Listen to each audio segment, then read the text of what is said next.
इस कार्यक्रम के पुण्यार्जक हैं श्री सकल दिगंबर जैन समाज, नंदीश्वर कॉलोनी, टीकमगढ़, मध्य प्रदेश। प्रबंध कारिणी समिति अध्यक्ष श्री गजेंद्र चौधरी, लुइस। उपाध्यक्ष श्री डी.के. जैन, दयोदय। उपाध्यक्ष श्री गुलाबचंद जैन, दाऊ, मवई। मंत्री श्री विमल कुमार जैन, मालपीथा। कोषाध्यक्ष श्री अशोक कुमार जैन, आहार। सह कोषाध्यक्ष श्री कैलाश चंद्र जैन, बड़माड़ई। उपमंत्री श्री स्वरूप जैन, बाजना। उपमंत्री श्री प्रकाश चंद्र जैन, पिक्कन। ऑडिटर श्री सुरेश चंद्र जैन, दयोदय। ऑडिटर श्री सुरेश चंद्र जैन, पठा। पंच कल्याणक समिति, नंदीश्वर कॉलोनी, टीकमगढ़, मध्य प्रदेश। कार्यकारी अध्यक्ष श्री जिनेन्द्र जैन, ककड़ारी। महोत्सव निर्देशक श्री विमल जैन, इलेक्ट्रिकल्स। मुख्य संयोजक श्री शिशुपाल नायक, बाबा नायक। कार्यकारी मुख्य संयोजक श्री राजीव जैन, वर्धमान।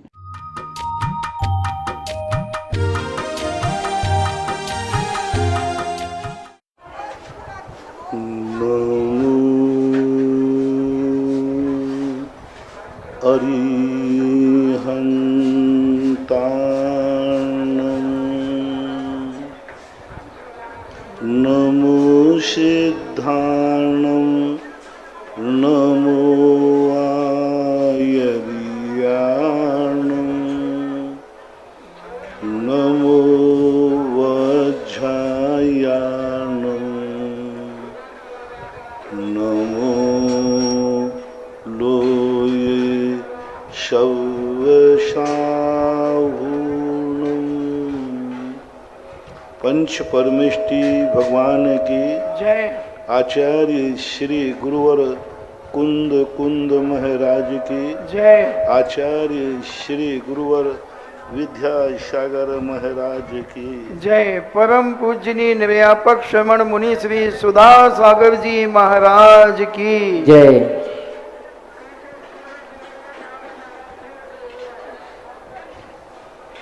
सभी श्रोतागण एवं जिज्ञासु पूज्य श्री को नमोस्तु करें। सीए दोलावेश मीरा रोड से पूछते हैं, नमोस्तु गुरुदेव, विश्व में एक दूसरे के विचारों और मान्यताओं के लिए अत्यधिक असहिष्णुता बढ़ गई है, जिससे कोई दूसरी मान्यताओं के लिए कोई बुरा होने की भावना अगर बनी रहती है तो हमें धर्म का भौतिकवादी दृष्टिकोण जो होता है वो मानववादी होता है। और मानववादी दृष्टिकोण का जब जब प्रभाव बढ़ेगा तब तक शोषण बढ़ेगा, अत्याचार बढ़ेंगे। व्यक्ति अपने स्वार्थ के लिए किसी का भी किसी भी हद तक विनाश करने को तैयार रहेगा। विज्ञान का जो थिंकिंग है वो मानववादी है। मानववादी का अर्थ है कि तुम जैसे बने तैसे अपने को सुखी बनाओ, अपनों की ऊंचाइयों पर ले जाओ। इसके बदले में तुम्हें कितने भी आंसू बहाना पड़े, कितने भी दूसरों का खून बहाना पड़े तो बहा दो। ये मानववादी जो दृष्टिकोण है विज्ञान का, भौतिकवाद का, यह आज सारी दुनिया को विनाश की कगार पर खड़ा कर रहा है। जब किसी भी चीज़ का आविष्कार होता है तो उसका आकर्षण इतना बढ़ जाता है कि व्यक्ति उसे पाने के लिए तड़प उठता है, उसको तलब लगती है। कोई भी नया विज्ञान का प्रोडक्ट निकलता है, व्यक्ति को तुरंत आकर्षित करता है कि ये वस्तु मुझे कब मिले। लेकिन उसका जब साइड इफेक्ट होता है, उस साइड इफेक्ट को जब व्यक्ति जीवन में उतारता है तो उसको पछतावा के अलावा कुछ नहीं लगता। आवाज बंद रखें बाहर की। और ऐसी स्थिति में लेकर के आज जो वर्तमान में भौतिकवाद का आकर्षण बढ़ रहा है वही असहिष्णुता का कारण बन रहा है। बेंगलोर के अंदर अभी एक घटना घटी। एक पिता ने अपनी बेटी के लिए मोबाइल के लिए मना किया, बेटी ने अपने पिता की हत्या कर दी। इतनी असहिष्णुता थी, माँ तो उसने मना किया, पिता की हत्या कर दी। यानी वो पिता के बिना जी सकती है लेकिन मोबाइल के बिना नहीं जी सकती। तो जो ये असहिष्णुता बढ़ रही है इसकी जिम्मेवार विज्ञान है। पहले 10 गांव में एक वैद्य होता था और आज एक गांव में 10 डॉक्टर हैं, फिर भी मुश्किल है। विज्ञान ने जहां दवाइयां दी हैं वहां बीमारियां भी दी हैं। आज बीमारियों के जो हाल हैं तुम्हें सबको मालूम है। और मानवतावादी जो दृष्टिकोण है, जो हमारे धार्मिक जो हमारे नेता होते हैं, जैसे श्री रामचंद्र जी हैं, महावीर स्वामी हैं, हनुमान हैं, जितने भी ये धार्मिक मुखिया रहे, निर्देशक रहे, इन्होंने संसार के लिए मानवता सिखाई है। मानवता का अर्थ है कि तुम सुखी रहो लेकिन दूसरों के दुख पर नहीं, उसको भी सुखी करके तुम सुखी हो। यदि तुम्हारी सुखी दूसरे के विनाश पर है तो वो सुख नहीं है, दुख है। इसलिए सहिष्णुता लाने के लिए हमें मानवतावादी बनना पड़ेगा। मानववादी दृष्टिकोण जो है यह असहिष्णु बनाता है, उत्तेजक बनाता है और हमें लिए किसी को भी वो मिटाने को तैयार होगा। और मानवतावादी दृष्टिकोण बहुत दयालु होता है, उस सबको साथ लेके चलता है। अपने आंसू पोंछने के पहले वो दुनिया के आंसू पोंछने का भाव करता है। तो हम लोगों, हमारा भारत देश मानवतावादी दृष्टिकोण पर टिका हुआ था। धीरे धीरे मानवतावादी दृष्टिकोण खत्म हो रहा है और मानववादी दृष्टिकोण आ रहा है। यही कारण। इंजीनियर सीके जैन इंदौर से पूछते हैं, नमोस्तु मुनिवर, ऐसे कौन से मंत्र का मैं स्मरण करूं कि अपनी आत्मा में लीन हो सकूं? अपनी स्वशक्ति जागरण। व्यक्ति दूसरे से इतना प्रभावित है कि वो चाहता है कि मेरे पास कुछ नहीं है, जो सुख है वो दूसरे के पास है। हर व्यक्ति पड़ोसी की थाली देख रहा है, अपनी थाली को उसे सुख नहीं आ रहा है। अपनी थाली में रखा हुआ भोजन उसे आनंद नहीं दे रहा है। पड़ोसी की थाली में रखा हुआ जो भोजन है वो उसे बहुत अशांति पैदा कर रहा है। तो जब जब व्यक्ति का दृष्टिकोण बनेगा कि सुख बाहर से आता है, तब तक वह व्यक्ति अपने आत्मा से दूर भागेगा। और जब जब ये दृष्टिकोण बनेगा कि जो कुछ भी सुख है वो हमारे अंदर से प्रकट होता है, हमारे खुद की निधि है, हमारे खुद के अंदर प्रकट होता है, तो वह आत्मा के निकट जाएगा। राजीव जैन अमरपाटन से पूछते हैं, नमोस्तु मेरे आराध्य गुरुदेव को।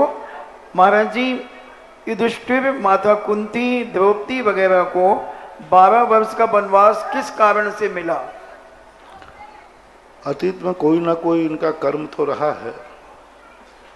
उस कर्म को हमारे सामने शास्त्रों में उल्लेखित नहीं किया गया, लेकिन यही माना जाता है कि वहाँ एक दुर्नीति के कारण, एक जुआ के कारण, एक विवेकहीनता के कारण से यह सब दुख झेलना पड़ा। ठीक है, युधिष्ठिर को राजाज्ञा थी, लेकिन राजाज्ञा यह तो नहीं थी कि तुम अपने भाइयों को दांव पर लगा दो। राजाज्ञा यह तो नहीं थी कि इंद्रप्रस्थ को दांव पर लगा दो। राजाज्ञा यह तो नहीं थी कि द्रौपदी को दांव पर लगा दो। राजाज्ञा थी, मैं मानता हूं, धर्मराज जुआ खेले नहीं है, उन्होंने राजाज्ञा का पालन किया। शकुनी का एक षड्यंत्र था। उन्होंने दुर्योधन से ये नहीं कहा कि तुम धर्मराज को धूत क्रीड़ा के लिए आमंत्रित करो। वो जानते थे कि दुर्योधन यदि धूत क्रीड़ा को बुलाएगा तो धर्मराज नहीं आएंगे। उन्होंने राजाज्ञा दिलवाई, अपने पिता से कहा तुम राजाज्ञा करो कि राजमहल के अंदर धूत क्रीड़ा होगी, ये राजा की आज्ञा है। ये बहुत बड़ा षड्यंत्र था शकुनी का। जब राजा की पहुंची वहां पर इंद्रप्रस्थ के अंदर, तब धर्मराज किम कर्तव्य मूढ़ हो गए। यदि राजाज्ञा नहीं पालन करते हैं तो सीधा मृत्यु दंड है। राजाज्ञा के 2 दंड होते हैं उल्लंघन करने पर, या तो मृत्यु दंड या देश निकाला। यदि मैं जुआ खेलने नहीं जाता हूं तो या तो मृत्यु दंड होगा, दुर्योधन की उस शकुनी मामा की नीति सफल हो जाएगी, और या मुझे देश निकाला हो जाएगा। इसलिए मुझे धूत क्रीड़ा के लिए जाना ही श्रेष्ठ कर है। तो चले जाते, 1 दाव खेल लेते, 2 दाव खेल लेते। उसके बाद राजाज्ञा नहीं थी उस समय। वो कहते थे ठीक है मैं अपनी हार स्वीकार करता हूं, मैं हार गया, थोड़ा सा लगा करके। उस समय वो तीख पे आ गए, मान कसाए जागी धर्मराज को। जैसे शकुनी मामा ने उनको थोड़ा छेड़ दिया, धर्मराज को अहंकार आ गया, और वो अहंकार मान कसाए कारण एक से एक वस्तु दाव पर लगाते गए, और अंत में उनको हार मानना ही पड़ी। यही हार यदि पहले ही दाव पर मान लेते तो राजाज्ञा भी हो जाती और परिवार, लेकिन उन्होंने नहीं माना है। कभी तीख आ जाती, ईगो पॉइंट। आज की भाषा में अपन लोग बोलते ईगो, यानी बड़े बड़े धर्मात्मा, बड़ी बड़ी आत्माएं भी ईगो पे आ गई। धर्मराज ईगो आ गया उनको, और अंत में हार मानना ही पड़ा उनको। तो मैं तो यही कहूँगा कि धर्मराज की ईगो ने इतना बड़ा दुर्दिन देखने के लिए मजबूर कर दिया, यही मानना चाहिए। अभी पिता जैन धांधला से पूछती हैं, नमोस्तु गुरुदेव, अभीक्षण ज्ञानोपयोग का क्या अर्थ होता है? अभीक्षण ज्ञानोपयोग का अर्थ है निरंतर तत्व चिंतन करना, अच्छे और बुरे समय पर अपने आप को विकलित नहीं होने देना। बुरा समय आ गया तो भी मुस्कुराते रहो, अच्छा समय आया तो ज्यादा अहंकार मत करो, तत्व दृष्टि रखो, चिंतन करो। बुरा दिन आया है, अच्छा जरूर आएगा। अच्छे दिन पर अहंकार मत करो। अच्छे अच्छे लोगों के भी अच्छे दिन गुजर करके बुरे दिन आ गए। एक रात में ही जिंदगी बदल जाती है। शाम को निर्णय हो रहा था कि सवेरे अयोध्या की गद्दी पर राजा राम बैठेंगे, और एक रात भर में कितना गजब का तांडव नृत्य हुआ। कल प्रातःकाल अयोध्या का एक एक कण राजा राम की आज्ञा में होगा, और एक रात भर के अंदर सब कुछ पलट गया कि एक सूर्य उदय होने के पहले अयोध्या की सीमा छोड़ दो। इतने महापुरुष की, इतने बड़े व्यक्तित्व की, इतने बड़े अवतारवादी की एक रात में जिंदगी बदल सकती है। तो महानुभाव, ज्यादा अहंकार नहीं करना। एक क्षण आकाश से नीचे गिरा देता है और नीचे गिरे को आकाश में भेज देता है। डॉक्टर मगन जैन आष्टा से पूछते हैं, नमोस्तु गुरुदेव, हुंडा और सर्पणी काल के दोष बस क्या तीर्थंकरों की पुत्रियां उसी कारण से उत्पन्न होती हैं? ऐसा कोई दोष विशेष हमारे लिए दृष्टिगोचर नहीं हुआ, क्योंकि इस दोष को दोष मानना कोई औचित्य नहीं है। क्योंकि 3 चक्रवर्ती भी हुए हैं, और चक्रवर्ती जो होते हैं उनके यहाँ इस प्रकार के नियोग बनते हैं।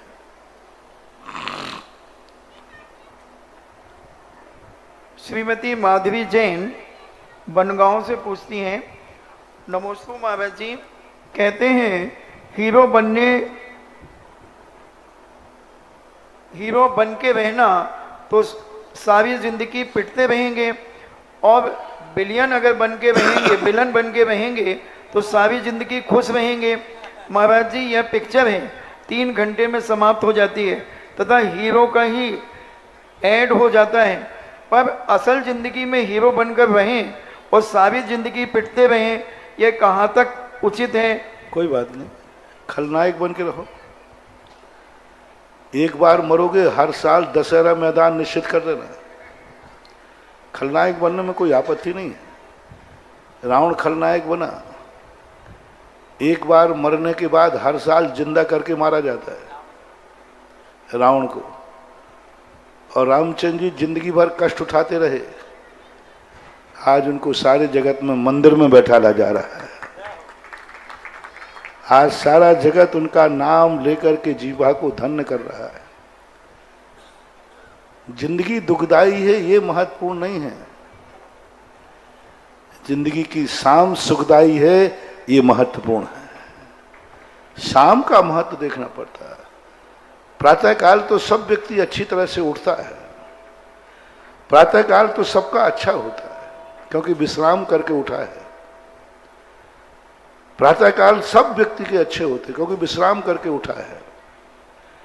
लेकिन शाम यदि अच्छी गुजर जाए, समझ लेना चाहिए वो भाग्यवान है, क्योंकि शाम दिन को गुजार करके गुजरता है। सबसे ज्यादा उदासी व्यक्ति के क्षण में कौन से समय पर पाई जाती है? प्रातःकाल घर से निकलते समय 90% लोग खुश होकर घर से निकलते हैं, और कितने % लोग हैं शाम को नाखुश होकर घर लौटते हैं।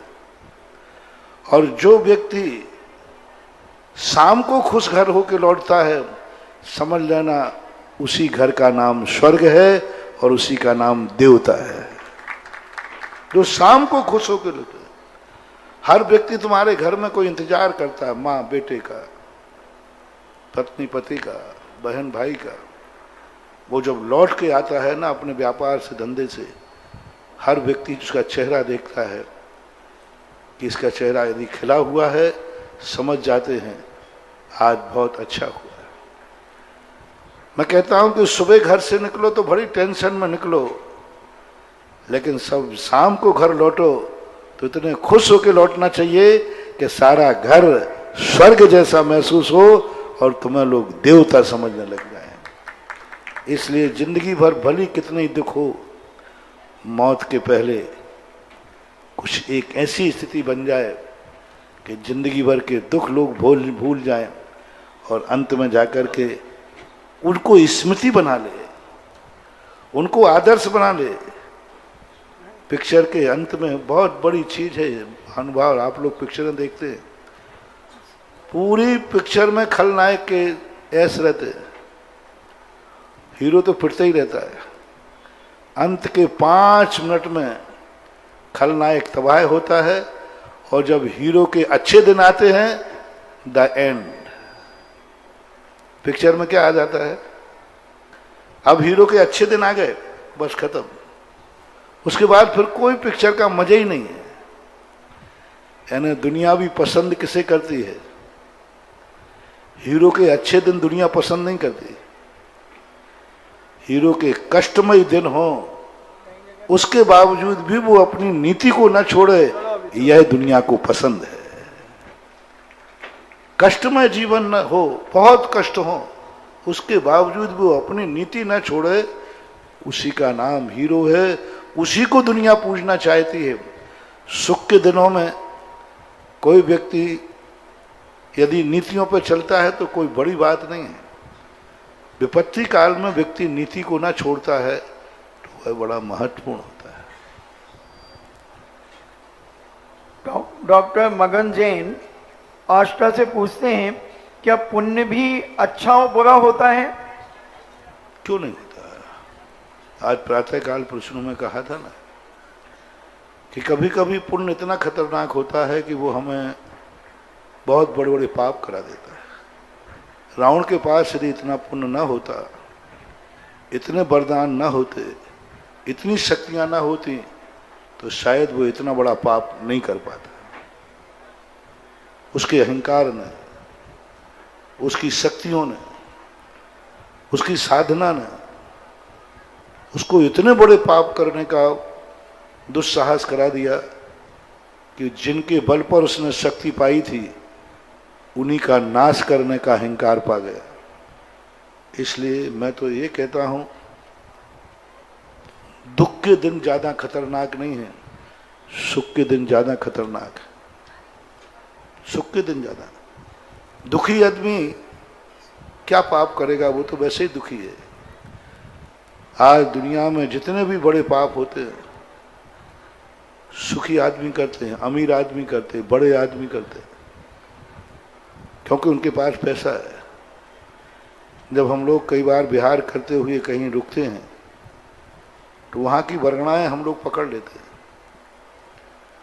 किसी धर्मशाला में किसी स्थान पर रुकते हैं तो रुकते ही जैसे ध्यान में बैठते हैं तो वर्गणाएं ज्ञान में आती हैं। हम लोग सुबह उठकर पूछते हैं क्या बात है, यहाँ कोई गलत आदमी रुक के गया था? तो बोले भाई गलत तो नहीं रुका, आपके आने के पहले यहाँ एक बड़े आदमी की बारात रुकी थी।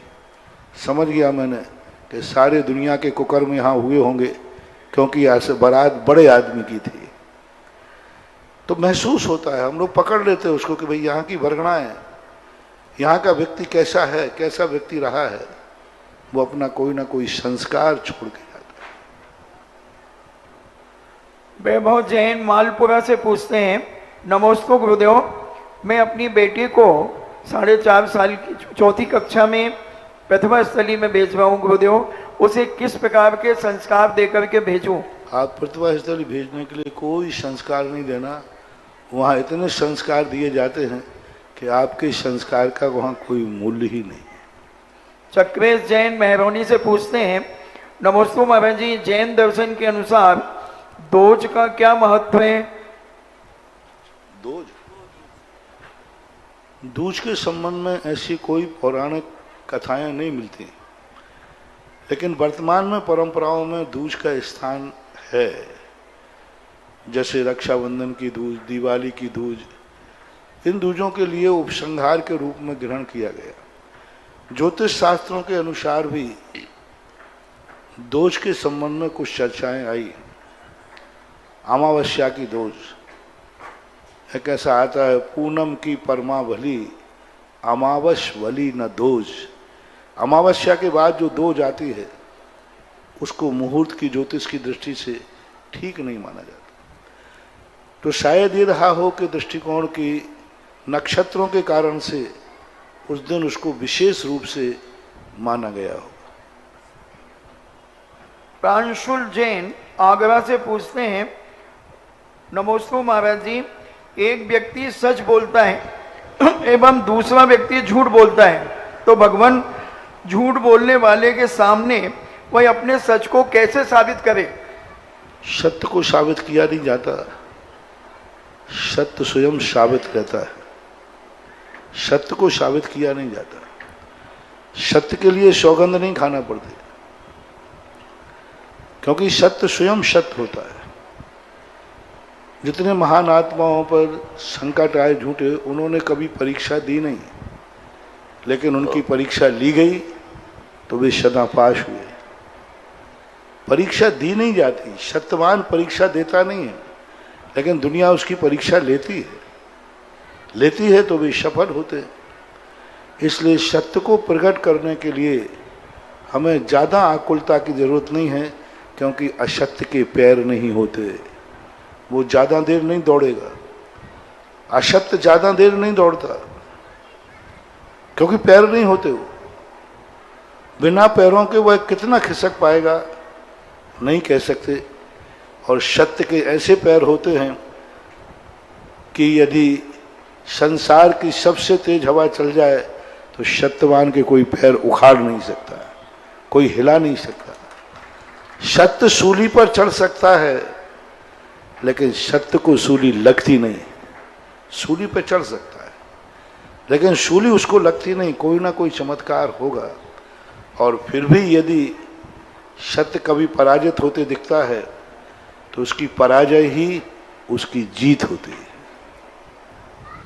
दिनेश कुमार राठौर धड़ोद से पूछते हैं, नमोस्तु महाराज जी, आप अपने माल की गठरी खोलते ही आपका सारा माल बिक जाता है, मगर मेरा प्रश्न है कि आप में ऐसा कौन सा जादू व चमत्कार है जो आप सभी भक्तों को भी बताएं, जिससे कि हमारा माल भी बिकता चला जाए? हमारा माल इसलिए बिकता है कि हमारे पास कोई माल ही नहीं। जिसके पास माल होता है वहाँ मुश्किल होता है बिकना। जिसके पास कोई माल नहीं हो, समझ लेना संसार के सारे माल वही हैं। एक भिखारी था, दरवाजे पर मांगता हुआ जा रहा था। हर दरवाजे पर उसे कुछ ना कुछ मिलता था। वो जैसे ही मंदिर के दरवाजे गया, अंधा था वो, तो पुजारी वहाँ खड़ा था। उसने आवाज़ लगाई, मिले भाई कुछ चीज़। तो पुजारी कहता है, सूरदास जी आगे बढ़ो, यहाँ कुछ नहीं मिलेगा। बोले यहाँ कुछ भी नहीं मिला, क्यों? बोले ये त्रिलोकीनाथ भगवान का दरवाजा है। बोले त्रिलोकीनाथ का दरवाजा है और वहां कुछ नहीं मिलेगा? यदि कुछ नहीं मिलेगा तो त्रिलोकीनाथ कैसा? और त्रिलोकीनाथ है तो कैसे नहीं मिलेगा? बस उसने कहा, मैं इसी दरवाजे की आज तक खोज कर रहा था। मैं अंधा हूं, मैंने आज तक भगवान का दरवाजा नहीं देखा था। और मैं जिस दरवाजे गया वहां कुछ ना कुछ मिल जाता था, कुछ ना कुछ देते थे। सब मालिक थे, मुझे गरीब समझते थे, मुझे दीनहीन समझते थे, सब मुझे कुछ ना कुछ देते थे। लेकिन मैं वही दरवाजा खोज रहा जो 3 लोक का नाथ है और जिसके पास देने को कुछ नहीं है। बस मैं इसी दरवाजे को खोज रहा था। उस दिन के बाद, उस दरवाजे के बाद वो कहीं भीख मांगने नहीं गया और सदा सदा के लिए वो वहीं पुजारी बन करके बैठ गया। क्योंकि भगवान कितनी बड़ी पैथी है। आज अब भगवान को अन्नदाता कहते हैं और भगवान स्वयं किसका भोग लगाते हैं? सारे जगत के अन्नदाता है। सब कहते भगवान अन्नदाता, सबको देता है।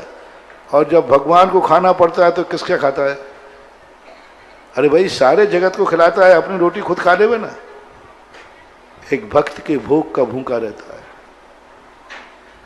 एक भक्त के भोग का भूखा रहता है। और कितना देता है भक्त?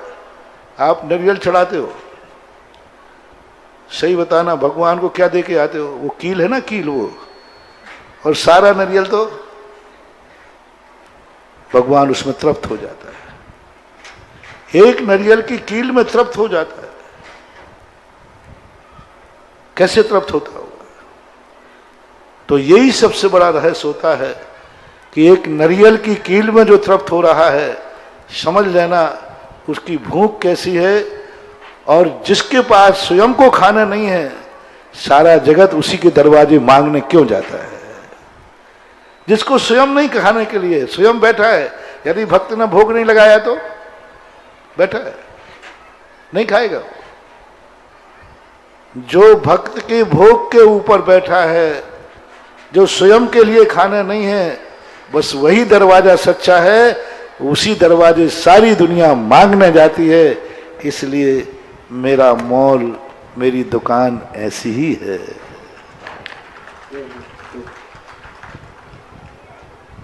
ऑनलाइन जिज्ञासाओं के पश्चात जिनवाणी चैनल, सुधा कलश चैनल और आदिनाथ चैनल के समक्ष विराजित सभी गुरु भक्तों की ओर से और साक्षात यहाँ पर गुरु जी के पावन चरणों में विराजित सभी मुनि भक्तों की ओर से पूज्य गुरुदेव के चरणों में बारंबार नमोस्तु नमोस्तु नमोस्तु। पूज्य शुलक श्री महाराज जी के चरणों में बारंबार इच्छामी इच्छामी इच्छामी। और आज पृथ्वीपुर के इतिहास में पंच कल्याणक महोत्सव का प्रथम दिवस घट यात्रा प्रारंभ हुई प्रातःकाल और पूज्य गुरुदेव के मंगल सानिध्य में निश्चित रूप से पृथ्वीपुर के इतिहास में आज की जो घट यात्रा थी बड़ी ही ऐतिहासिक रही। क्योंकि इस घट यात्रा में सबसे बड़ा आशीर्वाद, सबसे बड़ा सानिध्य पूज्य गुरुदेव का था, जिससे इस घट यात्रा में 4 चांद लग गए। और निश्चित रूप से पृथ्वीपुर का हर नगर का जन व्यक्ति कह रहा था कि गुरुदेव आप पधार गए तो हमारी ये पृथ्वीपुर नगरी धन हो गई, हमारे सौभाग्य के बारे न्यारी हो गई। और ऐसे जिज्ञासा समाधान के कार्यक्रम में पूज्य गुरुदेव का सानिध्य मिला है। इस जिज्ञासा समाधान के कार्यक्रम में आज की प्रथम जिज्ञासा रखेंगे श्रीमान भूपेन्द्र जी अग्रवाल जी, जो कि जिला पंचायत सदस्य हैं। आप अपनी जिज्ञासा रखें और तैयार रहें श्रीमती ज्योति जी बुखारिया।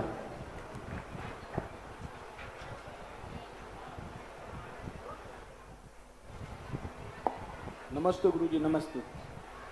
गुरुदेव भगवान, हम पूजा करते हैं तो हमारा ध्यान भटक जाता है। जिन बातों को हमें नहीं ध्यान में लाना चाहिए, पूजा करते हैं तो ध्यान भटक जाता है। आपके आशीर्वाद से पूरा परिवार सब साथ में रहते हैं, 42 लोग, सब अच्छा है। बस परिवार पर आपकी कृपा बनी रहे, दया बनी रहे। नमस्ते नमस्ते। परिणाम बिखरने का मूल कारण होता है संस्कार। 24 घंटे आपका मन बाजार में रहता है, संसार की झंझटों में रहता है। आप 10 मिनट आध घंटे के लिए पूजा में बैठते हैं तो मन जो 23 साढ़े 23 घंटे दुनिया में भटकता रहा, वो इतने जल्दी रुकने वाला नहीं। आप 23.5 घंटे की दौड़ को आध घंटे में रोकना चाहते हैं, वो ऐसे ही डेंजर हो जाता है जैसे स्पीड से चलने वाली गाड़ी का यदि आगे का ब्रेक लगा दिया जाए तो बहुत रिस्क है। एक स्थान पर मैं था, राजस्थान की घटना है। सुबह सुबह शुद्धि के लिए जा रहा था। एक हौद बना हुआ था, हौद बहुत बड़ा हौद, उसमें एक छोटा सा बच्चा था, पिल्ला। वो रात भर गिर गया, रात भर घूमता रहा, उसी के अंदर घूमता रहा। मेरी दृष्टि पड़ गई, मैंने उसको उठाया और निकलवाया, लोगों से कहा इसको निकालो। और वो वहाँ रात भर घूमता रहा। सवेरे निकाल करके हौद से बाहर रख दिया, फिर भी वो आगे नहीं चला, घूमता रहा। अब वो खुला है, लेकिन वो रात भर का उसको संस्कार है घूमने का, तो वो अभी भी घूमता रहा। ऐसा ही ये मन होता है कि 24 घंटे साढ़े 23 घंटे जहाँ उलझा रहता है, वो पूजा के समय पूर्व संस्कार के कारण से वह यहाँ भी घूमता रहता है। कोई बात नहीं, आप 23.5 घंटे पूजा कीजिए, आध घंटे बाजार में रहिए, गारंटी मैं लेता हूँ मन पूजा में लग जाएगा। जय हो गुरुदेव, जय हो। और जिज्ञासा करिए श्रीमती ज्योति जी बुखारिया, और तैयार रहें डॉक्टर संदीप जी जैन, अतर्रा बांधा, उत्तर प्रदेश। महाराज श्री के चरणों में त्रैबार नमोस्तु नमोस्तु नमोस्तु। छुल्लक जी के चरणों में इच्छामि इच्छामि इच्छामि। महाराज श्री, मेरा प्रश्न ये है कि मेरे साथ कभी मेरे खुद में, मेरे अतीत में कोई घटना घटी होगी मेरे परिवार में, लेकिन किसी भी वक्त चाहे धर्म का काम करो चाहे कोई भी काम करो, वो दिमाग में घूमती ही रहती है, हटती नहीं है, चाहे खुश रहो चाहे कुछ रहो। ये अपनी कमजोरी कहलाती है। इसके लिए आप हमें कुछ सबसे बड़ी चीज है कि हम चिंतन करने में कमजोर हैं। हम उस घटना को याद क्यों करते हैं? क्या उस घटना को याद करने से कोई लाभ है? नहीं है। तो हमें तत्व दृष्टि रख करके भूलना पड़ेगा। और हमारा उसके साथ में जो हमारा स्वार्थ है, उस स्वार्थ को यदि हम भुला दें तो हम भूल जाते हैं। ये मन बहुत सीधा है, इसको संस्कार देना। ये उन गंदी बातों को याद रखता है जो हमारे जीवन में अनिष्टकारी है, अच्छी बातों को याद नहीं रखता। एक व्यक्ति ने कहा, बोले महाराज जी मुझे स्मृति शक्ति बहुत कमजोर है, कुछ याद ही नहीं होता। मैंने क्या याद नहीं होता? बोले महाराज जी आप प्रवचन देते ना, इधर आप बोलते हो मैं भूल जाता हूँ, मेरी स्मरण शक्ति गायब हो गई, मैं प्रवचन सुनता हूँ भूल जाता हूँ आपने क्या कहा। मैंने कहा अच्छा हाँ महाराज कोई आशीर्वाद दीजिए। मैंने कहा भाई पेशेंट सीरियस है, थोड़ी जांच कर लूँ। तो मैंने उसको जांच पे लिया। मैंने कहा भाई ये बताओ आपका 10 साल पहले किसी से झगड़ा हुआ था? बोले महाराज हुआ था। क्या हुआ था? अरे महाराज एक एक बात याद करके सुना दीजिए, सब बात है। मैंने कहा आई एम सॉरी, आप मरीज नहीं हैं, आपको 10 साल की बात याद है। क्या बात है? एक दुश्मन की गाली हमें 10 साल याद रह सकती है, एक गुरु का वचन हमारे पास 1 घंटे नहीं रह सकता। इसका अर्थ है कि तुम और तुम्हारा मन कितना गंदा है जो दुश्मनी की बात याद रखता है। जो तुम्हारे हितैषी हैं, जो तुम्हारे कल्याण के बोले, उनकी बात याद नहीं रहती। इसका अर्थ है स्मृति शक्ति नहीं बिगड़ी है, तुम बिगड़े हो। स्मृति तो तुम्हें याद है, 10 साल पहले याद है, जिंदगी भर याद रहते। एक व्यक्ति एक पिक्चर देख के आता है, छोटा बच्चा, एक बार ही सुनाया जाता है वहां, और पिक्चर देख के जब लौटता है तो बाहर पूरा गाना गुनगुनाता है। एक बार में याद हो गया बाबू को। एक बार में हो जाता है, लेकिन अच्छी क्रियाएं बार बार जाने में याद नहीं होती। ये हमारे खुद की कमजोरी है, हमें इसके लिए बलजोर बनाना पड़ेगा, तत्व चिंतन के माध्यम से रुचि जगाना पड़ेगा। मैं तो कहता हूँ कि आप हमारे गुरुदेव का ध्यान रखिए, उनके अनंत उपकारों का ध्यान रखिए, तो आपको कभी दूसरी बाधाएं और कभी टेंशन सताएगी ही नहीं, क्योंकि हमारे गुरुदेव का ऐसा प्रताप है कि जहाँ गुरुदेव की स्मृतियाँ रहती हैं वहाँ कोई दूसरा निवास नहीं कर सकता है। चलिएगा और जिज्ञासा करिए डॉक्टर संदीप जी, अदर्राबाना, उत्तर प्रदेश, और तैयार रहें श्रीमती दीक्षा प्रशांति जैन, पृथ्वीपुर। महाराज जी के चरणों में त्रिबार नमोस्तु नमोस्तु नमोस्तु। छुल्लक जी को नमो इच्छामि इच्छामि इच्छामि। महाराज जी, हमारा प्रश्न ये है कि वर्तमान युवा पीढ़ी को पश्चात संस्कृत की ओर जाने से हम कैसे रोकें, और बढ़ते हुए फास्ट फूड के चलन को हम उनके प्रयोग न करें, वो इसके लिए हम कैसा प्रयास करें कि वो कम से कम उसका सेवन करें, क्योंकि उसमें ऐसे रसायन मिलाए जाते हैं जिससे उनकी जीभ में वो टेस्ट बार बार खाने की इच्छा करते हैं उसको। नमस्ते। बच्चों की गलतियां कम हैं, गार्जियन की बच्चियां परेशानियां ज़्यादा हैं। पाश्चात्य संस्कृति की ओर सबसे पहले आकर्षित बच्चा नहीं होता, उनके माँ बाप होते हैं। वो चाहते हैं कि हमारा बच्चा मॉडर्न रहे। वो सबसे पहले एक छोटा सा उदाहरण मैं आपको देता हूँ। आपका बच्चा जब रोता है तो माँ अपना पिंड छुड़ाने के लिए मोबाइल पकड़ा देती है। अब वो मोबाइल से खेत रहा जाता है, वो जानता है कि मैं रोया था तो मेरा दुख मोबाइल ने दूर किया था। और पहले की माता होती थी, जब बच्चा रोता था तो उसे उठाकर के गोदी में खिलाती थी, छाती से लगाती थी। तो बच्चा जानता था कि जब भी मैं रोऊंगा तो आखिर मेरी रुलाई, मेरे आंसू माँ ही पहुंचेगी, इसलिए वो माँ को याद रखता था। और आज उसके पिंड छुड़ाने के लिए तुमने मोबाइल पकड़ा दिया, वो सोचता है कि माँ कोई काम की नहीं, काम का तो मोबाइल है। इसलिए ये संस्कार हमारे लिए, बच्चा शुरू से कोई भौतिकता सीख के नहीं आता। यदि हम सावधानी रहें, अच्छे संस्कार दें, तो बहुत कुछ हद तक हम उसे बचा सकते हैं। हम खुद उन खान पानों की तरफ से बच्चों को प्रभावित नहीं कर पाते, क्योंकि हम भी पिंड छुड़ाना चाहते।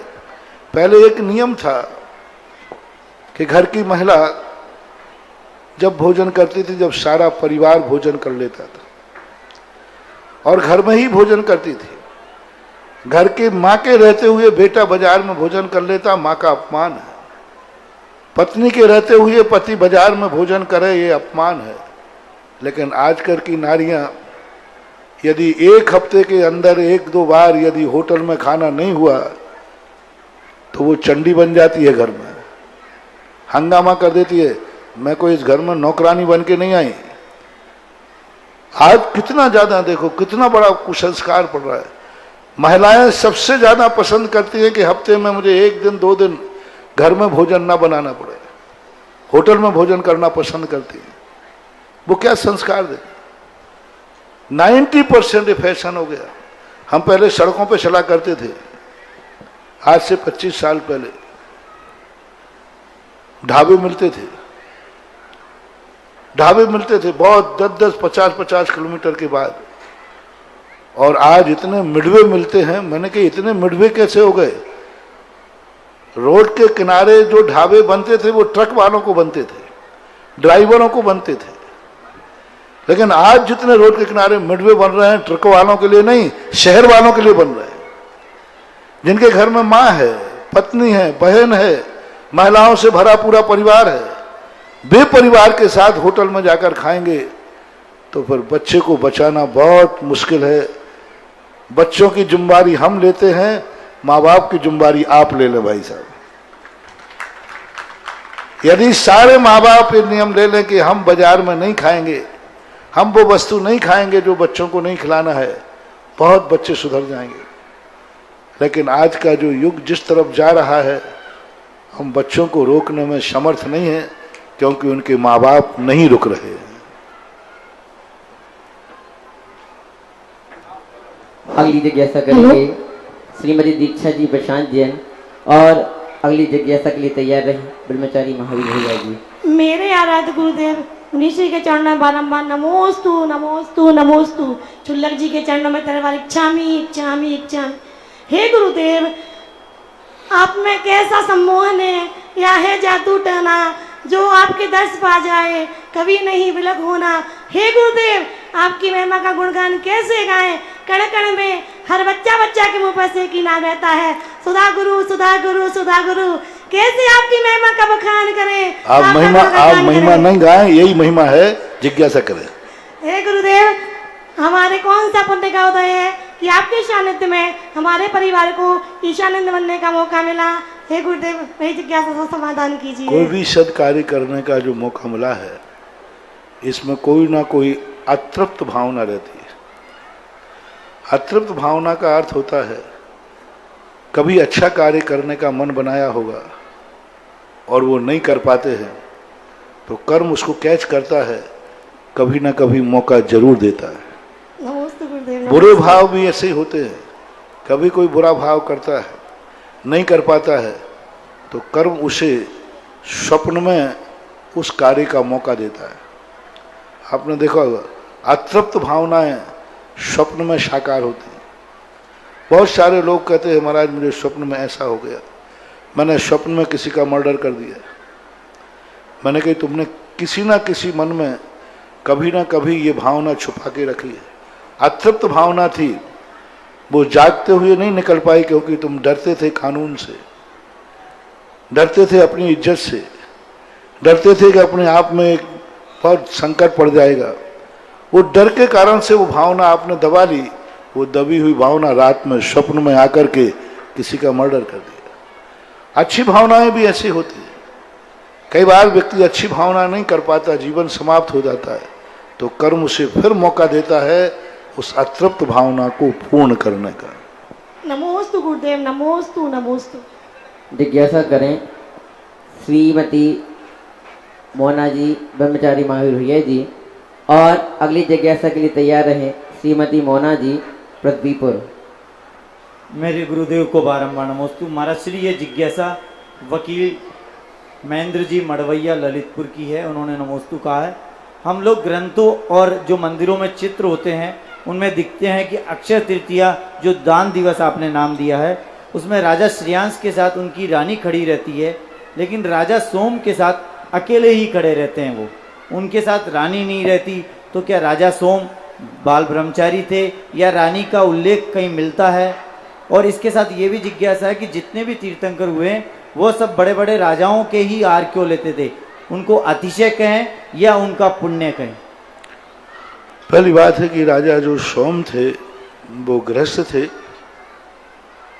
उनके पुत्र थे जय कुमार, भरत चक्रवर्ती का सेनापति। इसका अर्थ है कि राजा सोम गृहस्थी में थे, विवाहित थे।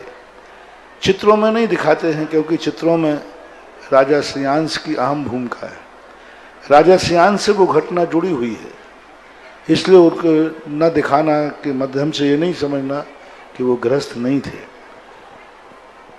मैं पूछना चाहता हूं कि जो कहते हैं कि राजाओं के यहाँ हार क्यों होते हैं, मैं पृथ्वीपुर से पूछना चाहता हूं सबसे, आप अपनी जो बेटी की शादी अपने से कमजोर वाले के यहाँ करना चाहेंगे कि अपनी बराबरी या बड़े वाले से? किससे करना पसंद करेंगे? बराबरी वाले से ना, या उससे बड़े से? कमजोर से तो नहीं ना। बस साधु पुण्यात्मा है कि पापात्मा, ये बताओ। पुण्यात्मा है तो पुण्यात्मा के हाथ से ही आहार ग्रहण करता है, पापात्मा के हाथ से नहीं। क्योंकि जब वो व्यक्ति गरीब हुआ है तो क्यों हुआ वो गरीब? कोई ना कोई उसने पाप किया है। वो अमीर हुआ है तो क्यों हुआ है? कोई ना कोई उसने पुण्य किया है। अमीरी ऐसे ही नहीं मिलती। रावण की यदि आप उठा लें तो रावण कोई साधारण आदमी नहीं था। अतीत का पुण्य उठाओ, उसने कितनी तपस्या की है, कितने दान दिए। ऐसे नहीं उसको सोने की लंका मिल गई। रावण के पास जो धन था कोई जुआ का नहीं था, डकैती का नहीं था, उसके पुण्य का था। उसने पूर्व भाव में किमिक्षक यज्ञ किए, दान दिए, बहुत किमिक्षक दान दिए, उसके परिणाम उसको सोने की लंका मिली। तो जिसका पुण्य का उदय होता है, पुण्य को खींचता है, पुण्य को। आज वर्तमान में वो पापी होगा तो कल वो गरीब हो जाएगा, लेकिन पुण्य के कारण से उसका पुण्य है, उसने अतीत में ऐसे दान दिए हैं, उस परिणाम के कारण से वह आज भी दान देने का परिणाम करता है। तो पुण्य को खींचता है, ऐसा मानना चाहिए। पानी देखने वाले को आपने देखा होगा, एक नारियल लेता है और जहाँ पानी होता है नारियल अपने आप में हिलने लग जाता है। मैंने पूछा क्यों? बोले महाराज इस नारियल में भी पानी है, नीचे भी पानी है, पानी को खींच रहा है। तो पुण्यात्मा की स्थिति बनती है। अब तुम कहेंगे कभी कभी गरीब लोगों ने भी इस प्रकार की स्थितियां की हैं। उन गरीब लोगों ने अपनी जिंदगी को सुधार लिया है, और इतना सुधार लिया है कि वो पाप जो पहले कर चुके हैं अब वो कभी नहीं करेंगे। इस कारण से ऐसे ही स्थिति बनती है। हमारी मध्य में एसडीओपी जी पथीपुर, टीआई जी मुजफ्फर अली जी, भूपेंद्र अग्रवाल जी, विमल जी मालपीथा जी और आशीष महाराज जी मड़िया ये पधारे हैं कि गुरु चरणों में आकर के नमोस्तु निवेदित करें और आशीर्वाद प्रदान प्राप्त करें। साथ ही हमारी जो सकल दिगंबर जैन समाज पृथ्वीपुर है उनका सम्मान यहाँ कर रही है। और जिज्ञासा करेंगे श्रीमती मोना जी पृथ्वीपुर, और तैयार रहें श्रीमान पदम जी जैन बुखारिया। आचार्य सुधा सागर महाराज जी को नमोस्तु नमोस्तु नमोस्तु। छोलक जी को इच्छामी इच्छामी इच्छामी। गुरुवर मेरी जिज्ञासा ये है, कुछ काम अच्छा करो तो पुरानी बात क्यों याद आ जाती है? अभी पहले हम बता चुके हैं संस्कारों की कमी कारण। जिज्ञासा करेंगे श्री पदम जी बुखारिया, और तैयार रहें श्रीमती सरिता जी बुखारिया प्रसीपुर। निर्वाक स्वर्ण मुनिषि सुधा सागर के चरणों में त्रिबार नमोस्तु नमोस्तु नमोस्तु। शुल्लक श्री गंभीर सागर जी के चरणों में इच्छामी इच्छामी इच्छामी। गुरुदेव हमारी शंका ये है कि मंदिर में अपन लोग पूजा करते हैं तो जिनवाणी कहीं कहीं लिखा है पूजन पाठ प्रदीप, तो क्या 24 तीर्थंकरों की पूजन करना ही जिनवाणी है या इसके अलावा कुछ और भी है? उसका जिनवाणी नाम दे दिया, वो भक्तों की वाणी है। 24 तीर्थंकरों की पूजा करना एक उपासना है, वह जिनवाणी पूर्ण जिनवाणी है ऐसा नहीं कहना चाहिए। उपासना करना जिनवाणी का उपदेश है, ऐसा मानना चाहिए। नमोस्तु गुरुदेव, नमोस्तु नमोस्तु। जिज्ञासा करेंगे श्रीमती श्रीता जी बुखारिया, और तैयार रहेंगे श्री राजेश जी जैन टीकमगढ़। मेरे पृथ्वीपुर नगर में मेरे सामने साक्षात विराजमान मेरे आराध्य गुरुवर के चरणों में मेरा और मेरे बुखारिया परिवार का कोटिशान नमोस्तु नमोस्तु नमोस्तु। श्री सुल्लक जी के चरणों में इच्छामी इच्छामी इच्छामी।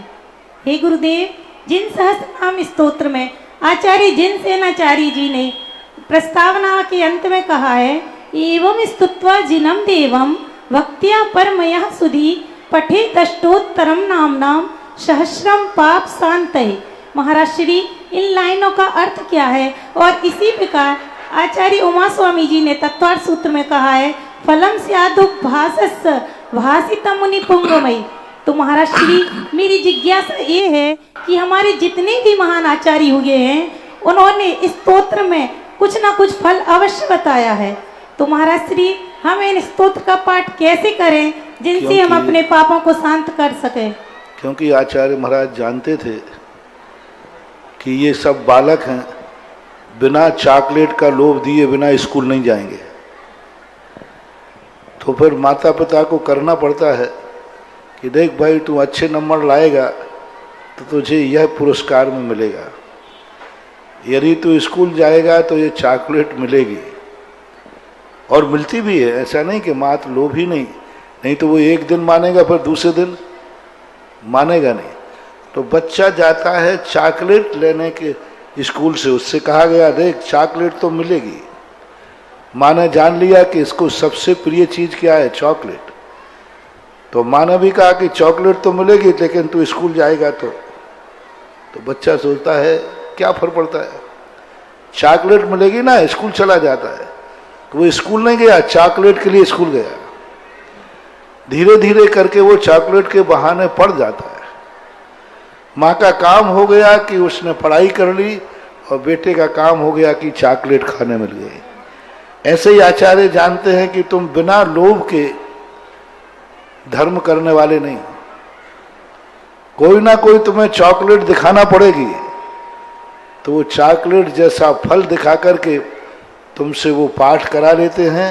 उद्देश्य उनका वही होता है कि यदि इस प्रकार का ये पाठ करेंगे तो नियम से इनके जीवन के दुखों को दूर हो जाएंगे। चॉकलेट एक बहाना है। नमोस्तु गुरुदेव। जिज्ञासा करें राजेश जी जैन टीकमगढ़ और तैयार रहें विमल जी जैन मालपीठा टीकमगढ़। जगत पूज्य मुनि पुंगव के श्री चरणों में नमोस्तु नमोस्तु नमोस्तु। क्षुल्लक जी के चरणों में इच्छामी। हे गुरुवर, टीकमगढ़ में पंचायती मंदिर पारसनाथ धाम का निर्माण कार्य जोर शोर पर चल रहा है। वहाँ से कुछ किसान बंधु निकल रहे थे तो वो चर्चा कर रहे थे कि यहाँ पर क्या बन रहा है। तो उन्हीं में से एक अन्य बंधु ने कहा यहाँ पर बहुत ही वीआईपी मंदिर बन रहा है। तो गुरुवर ऐसा सुनकर सभी का मन खुश हो गया। हे गुरुवर, आपकी महिमा बहुत धन्य है। हे गुरुवर, हमारी जिज्ञासा है कि किसी मुनिराज से अपनी संतान का नामकरण कराने के पश्चात यदि घर के किसी सदस्य को वह नाम ओल्ड लगता है और वह उस नाम को बदल देता है तो इसका क्या प्रभाव पड़ता है? कोई बात नहीं, नाम वगैरह आप अपनी रुचि से रखते हैं, कोई प्रभाव नहीं पड़ता। जिज्ञासा करें विमल जी टीकमगढ़ और तैयार रहें श्रीमती कमलेश जी जैन पृथ्वीपुर। हे परम उपकारी भगवान, आपके चरणों में बारंबार नमोस्तु नमोस्तु नमोस्तु। क्षुल्लक जी के चरणों में बारंबार इच्छामी इच्छामी इच्छामी। हे भगवान, हम जब त्रिकाल चौबीसी का काम हो रहा था तब हम सोचते थे इतने भगवान बैठेंगे तो इतने पुजारी भक्तगण कहाँ से आएंगे उनकी सेवा करने के लिए। लेकिन आपका इतना परम उपकार रहा कि जो बच्चे युवा पीढ़ी सुबह 8 बजे तक घर पर सोते थे वो अब 6:30 बजे सैकड़ों की तादाद में खड़े हो जाते हैं पूजा अभिषेक के लिए। आपका अनंत उपकार उस आदिनाथ धाम त्रिकाल चौबीसी टीकमगढ़ की समाज पर है। हे भगवान, इतना उपकार है कि हम कभी उसको भुला नहीं सकते हैं। अतः हम आपके चरणों में समस्त सकल दिगंबर जैन समाज नतमस्तक हैं। हमारी एक जिज्ञासा है हे भगवान कि सच्चे श्रावक बनने के लिए हमें क्या करना चाहिए? पहली बात, आदिनाथ धाम का सबसे बड़ा अतिशय है कि यदि आदिनाथ धाम का पंचाणक नहीं होता तो ये घटिया खाले को ये सब लाभ मिलने वाला नहीं था।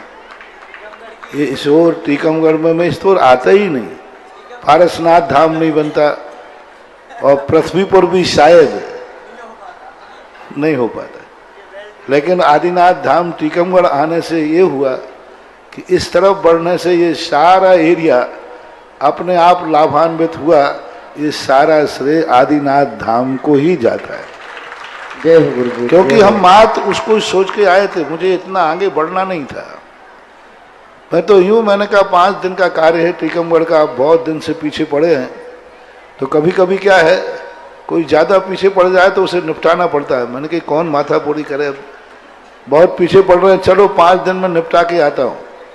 और दूसरी तरफ बिहार करने के, लेकिन वो 5 दिन निपटाने आया और आज 2 महीने से ऊपर हो गया, अभी तक नहीं निपट पा रहा।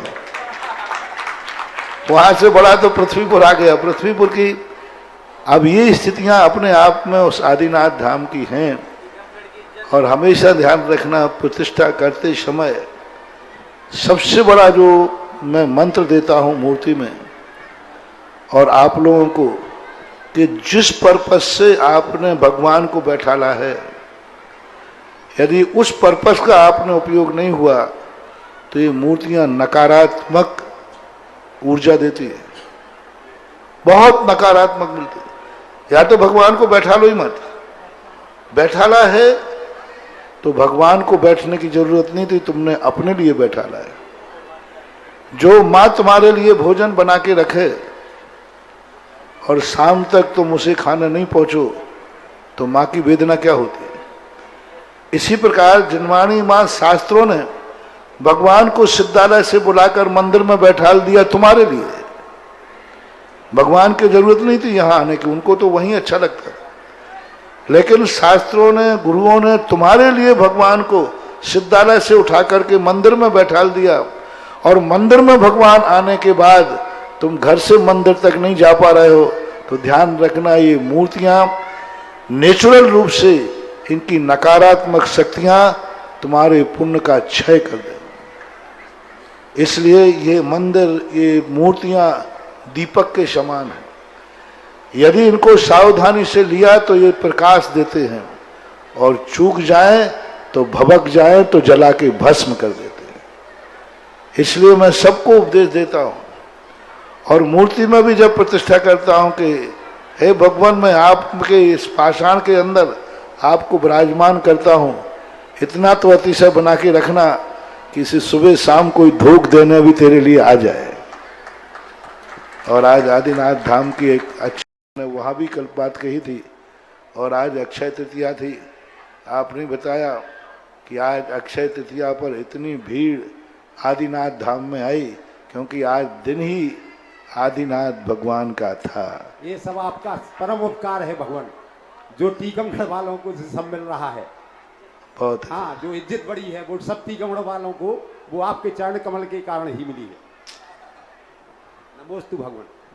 जिज्ञासा करें श्रीमती कमलेश जी पति पर, और तैयार रहेंगे श्री अजित जी रसिया बानपुर। मेरे आराध्य गुरुवर के चरणों में बारंबार नमोस्तु नमोस्तु नमोस्तु। शुल्लक जी के चरणों में इच्छामी इच्छामी इच्छामी। हे गुरुवर, मेरी जिज्ञासा है कि अगर किसी की कुंडली में शनि दोष होता है तो वह कैसे दूर किया जाता है, और शनि दोष क्या कहलाता है? पहली बात, शनि दोष लगता क्यों है? एक बार एक स्थान पर हुआ कि महाराज जी, आप साधुओं को शनि नहीं लगता। मैंने कि शनि लगेगा तो क्या करेगा? बोले फक्कड़ बना देगा। मैं पहले से फक्कड़ हूं, क्या करेगा वो? तो शनि दोष लगता है जब हमारे पास कोई मूर्छा होती है, हमारे पास कोई आसक्ति होती है, हम जब किसी वस्तु को ग्रहण करना चाहते हैं, वह शनि उस वस्तु से दूर करता है। सभी नक्षत्रों में शनि सबसे बड़ा न्यायाधीश है, सबसे बड़ा न्याय। कोई कंप्रोमाइज नहीं करता, कोई कंप्रोमाइज नहीं करता। उसका सिद्धांत है, वो कहता है पर वस्तु को तुम ग्रहण करना चाहते हो, मैं उसको ग्रहण नहीं करने दूंगा। यदि आप अपने आप में रहना चाहते हो तो शनि कभी कुछ भी नहीं बिगाड़ता। इसलिए अपनी आसक्ति और मूर्छा को यदि हम कम कर दें तो शनि का प्रभाव भी कम हो जाता है। बाकी के तो शनि, आजकल बहुत शनि की चर्चाएं बहुत होती हैं, वो चर्चाएं हैं। शनि किसी भी माध्यम से समझौता नहीं करता, क्योंकि वो पक्का न्यायाधीश का कार्य करता है, ऐसा मानना। नमोस्तु गुरुवर, नमोस्तु नमोस्तु। जिज्ञासा करेंगे श्री अजित जी रसिया बानपुर, और हमारे मध्य में शैलेंद्र सिंह जी जनपद पंचायत से पधारे हुई हैं। आकर सीईओ पूज्य गुरुदेव के चरणों में आकर के नमोस्तु करें और आशीर्वाद प्राप्त करें। और अनिल खरे जी पार्षद भी पधारे हुए हैं, वो भी यहाँ पर आएँ और गुरु चरणों में आशीर्वाद प्राप्त करें। जिज्ञासा करें श्री अजित जी रसिया बानपुर।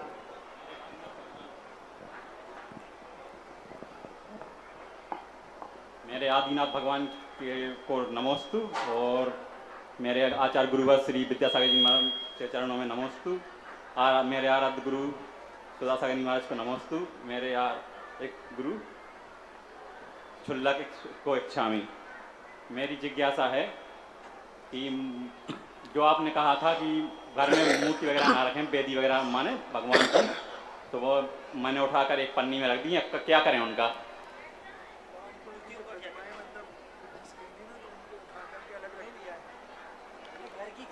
घरों में जो मूर्तियां रखते हैं उनका क्या करें गुरुदेव? आप यदि प्रतिष्ठित नहीं हैं तो उनको विसर्जित कर दीजिए गहरे पानी में। और एक और वो मंदिर में द्रव्य ले जाने के लिए कौन सी धातु की डिब्बी वगैरह ले जाएं अपन?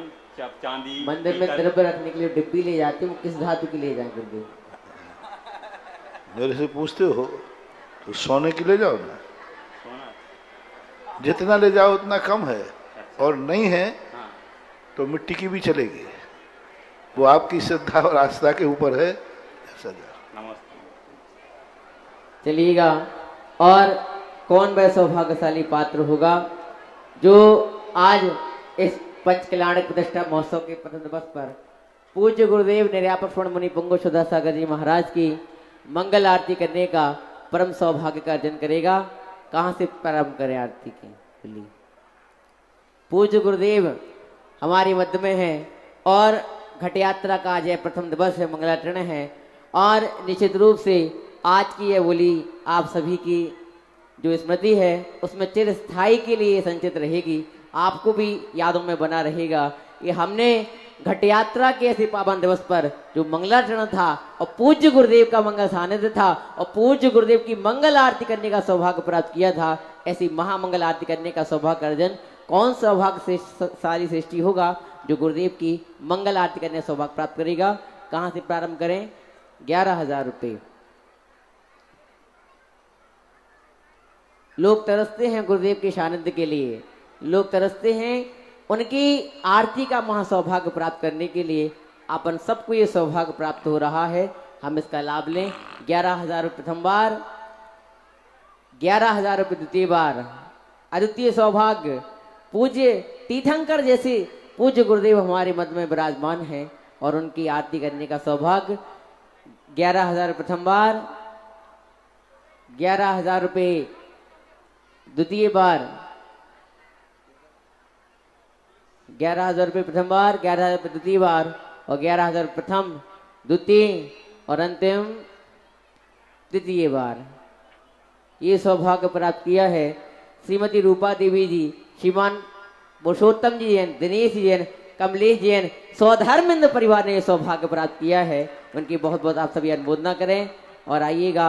उनके समूचे परिवार को हम यहाँ पूज्य गुरुदेव की आरती करने के लिए आमंत्रित कर रहे हैं और तैयार रहें।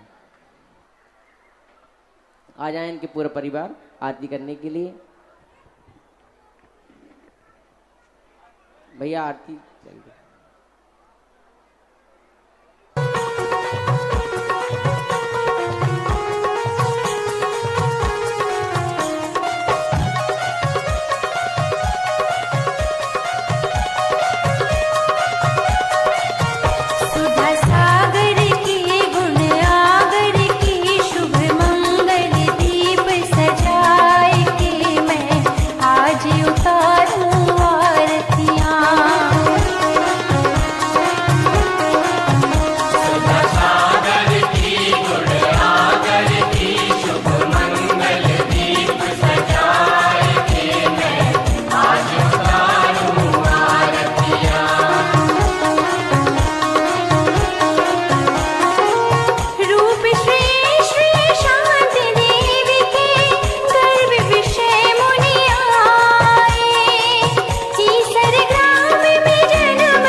कार्यक्रम के पुण्यार्जक थे श्री सकल दिगंबर जैन समाज, नंदीश्वर कॉलोनी, टीकमगढ़, मध्य प्रदेश। प्रबंध कारिणी समिति अध्यक्ष श्री गजेंद्र चौधरी, लुइस। उपाध्यक्ष श्री डी.के. जैन, दयोदय। उपाध्यक्ष श्री गुलाबचंद जैन, दाऊ, मवई। मंत्री श्री विमल कुमार जैन, मालपीथा। कोषाध्यक्ष श्री अशोक कुमार जैन, आहार। सह कोषाध्यक्ष श्री कैलाश चंद्र जैन, बड़माड़ई। उपमंत्री श्री स्वरूप जैन, बाजना। उपमंत्री श्री प्रकाश चंद्र जैन, पिक्कन। ऑडिटर श्री सुरेश चंद्र जैन, दयोदय। ऑडिटर श्री सुरेश चंद्र जैन, पठा। पंच कल्याणक समिति, नंदीश्वर कॉलोनी, टीकमगढ़, मध्य प्रदेश। कार्यकारी अध्यक्ष श्री जिनेंद्र जैन, ककड़ारी। महोत्सव निर्देशक श्री विमल जैन, इलेक्ट्रिकल्स। मुख्य संयोजक श्री शिशुपाल नायक, बाबा नायक। कार्यकारी मुख्य संयोजक श्री राजीव जैन, वर्धमान।